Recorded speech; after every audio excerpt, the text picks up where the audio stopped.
Today on the show, I'm happy to have Sharekh Shaikh. He's the founder of CleverX. They are creating the future of market research. And we were just talking about you had an experience where had a newborn on the way and you decided, I'm going to start my first business. So, how did that play out for you? Yeah, it was one of those crazy startup stories. Like I remember my wife was pregnant at the time, I think fourth or fifth month, second trimester. It is already crazy, right? You're going to have your first child.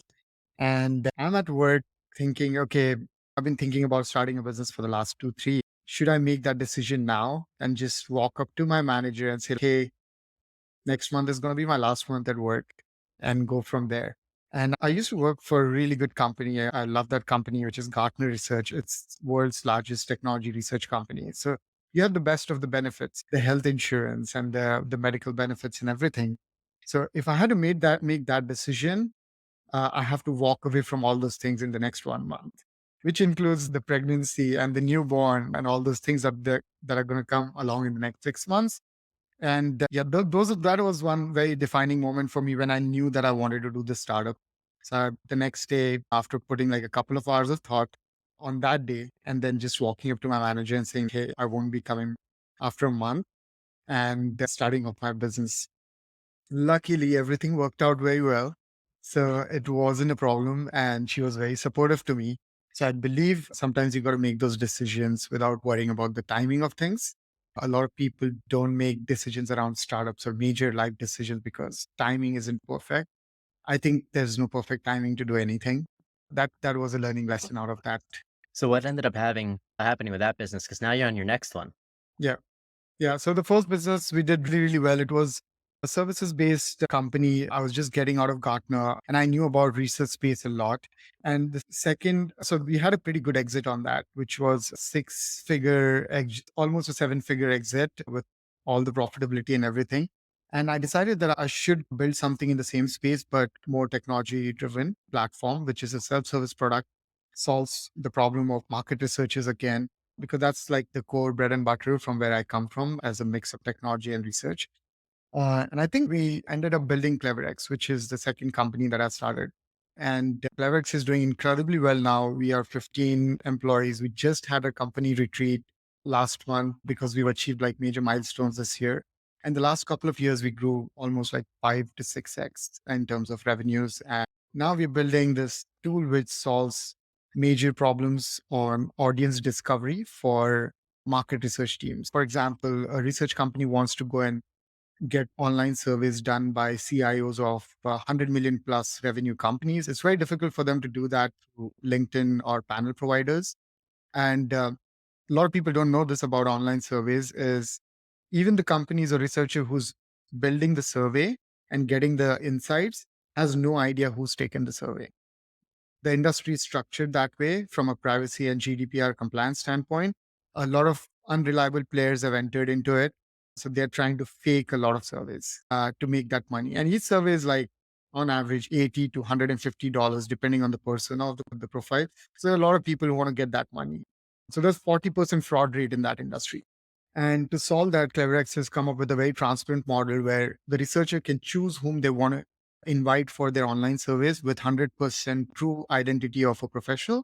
But at the same time, you have the ability to chat with your participant. I think no other company allows you to do that. And because of that, I think the growth has been phenomenal with CleverX. And I think that should be the standard for the industry in the future. Yeah. Was the last venture and this venture, were they both bootstrapped or venture backed? The first one was completely bootstrapped. This one is we've raised money from some investors from Qualtrics, Ipsos, some well-known angel investors in Silicon Valley as well. So we've raised some money and we went profitable in January this year, which has been pretty exciting. This year has not been the best for a lot of startups, but I think for us, What's been the takeaways from having the bootstrap business versus the venture backed business? yeah, I think a couple of things as I think the bootstrap business has its pros and cons. You're not reporting really in any way what's going on in the business. There's no one checking on you every month. Hey, what's happening with the business? So from a accountability standpoint, it can be a good and a bad thing, right? Depends on how you see it. Have external involvement into their business, and I think that's a good thing. So the pressure is off. but you cannot scale at the speed unless your customers are like pouring money into a bootstrap business like crazy, which is very uncommon or rare to watch or see. When you have a venture backed business where you're taking money from external people, they have a incentive to put in money, not just to be a part of your journey of a startup, but they're also looking for investment, return on their investment, right? They do have skin in the game and they will question you. So there's this accountability part that comes into it. I wanted to go to the cycles just to understand what it feels like. And lucky for us, we have some incredible investors and they've been super supportive in this business. But I hear from a lot of friends who have raised like a lot of money, but not necessarily happy and might want to go back to bootstrap ways of doing things because the pressure is enormous. Yeah.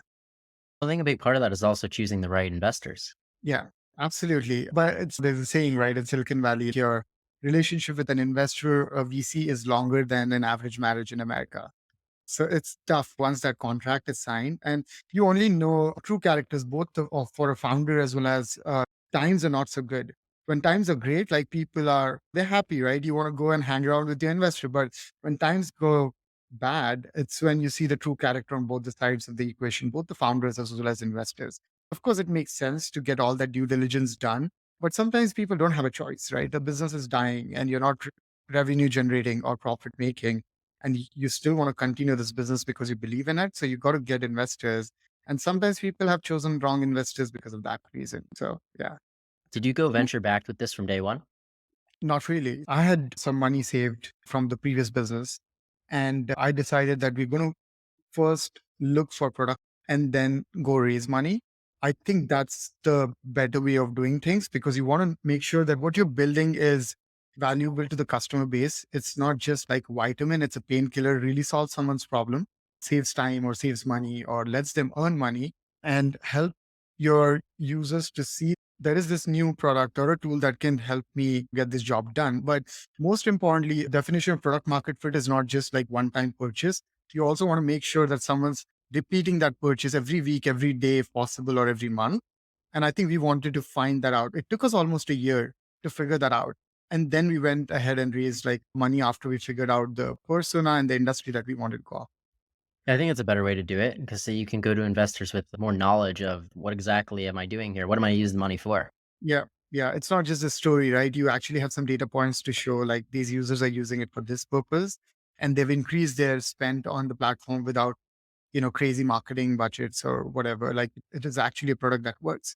And I think that's the right way to do it because a lot of people read Paul Graham's like essays. I'm like a big fan. And he writes the first biggest thing that a founder needs to achieve is product market fit. And that's the most difficult thing. The second would be raising capital. But unfortunately, those equations have slipped. People want to raise first and then go after product market fit. Maybe it's relevant in some industries, but not all. In software, it can be done. Bootstrap, PM fit, and then raise money. We're also no longer in the euphoria phase of raising capital. Yes, of 2021. Yeah, we are not. Yeah, we now companies are releasing, even VCs and funds are releasing reports of companies who are generating revenues, right? So there's a top 10, top 100 list, which YC released recently, highest revenue generating company that never existed before. So I think times have changed now where you are seeing more value given to companies which are becoming profitable, trying to grow the business in a more sustained way than just raising capital. I think we saw that a lot with the crypto world as well. Yeah, over $50 billion invested in that space. Yeah, I'm glad it's going back to reality now. Yeah, me too. Me too. Yeah. Unfortunately, some companies are going to die. And we're seeing that already, right? From 2022, third quarter to now, even until end of 2023, you're going to see a lot of startups go away, big and small, which is unfortunate for employees, but I think that correction is needed. Yeah, it creates a overall stronger economy, stronger businesses. Yeah, that's correct. So if you could tell your younger self any one thing, what would it be? I think one of the biggest things I would suggest, I even talk to people who are like in their grad school. I recently did a couple of hours of Q&A with engineering grads in CS. The one thing that I would tell them is position yourself to be in a place where you're around creators and builders if you want to get into entrepreneurship as early as possible. Don't just rely on your degrees to know what's happening in the industry. Rather than that, create like these small projects, work on multiple projects with multiple people who are similar to you are trying to create and build things and be around them, right? Be in places or New York where there is a startup ecosystem or a hub, and you can meet people who are similar to you who want to build things in the future. I think that would be the biggest advice, which I should have followed. I didn't have that luxury to do it, but if now to think back in hindsight, I could have done that. So, Sharekh, if our listeners wanted to get in touch with CleverX or yourself, how could they do so? Yeah, I think the best way to reach me would be on LinkedIn. I'm very active on LinkedIn. So my first name is hopefully unique enough to be the first hit on LinkedIn, and you can get in touch with me, and probably I can be of any help to your users as well. Thank you, Sharekh, for coming on the show. And thank you, everybody, for listening to another episode of Failing to Success. I'm your host, Chad Kalecki. Make sure to smash that subscribe button, and we'll see you next time.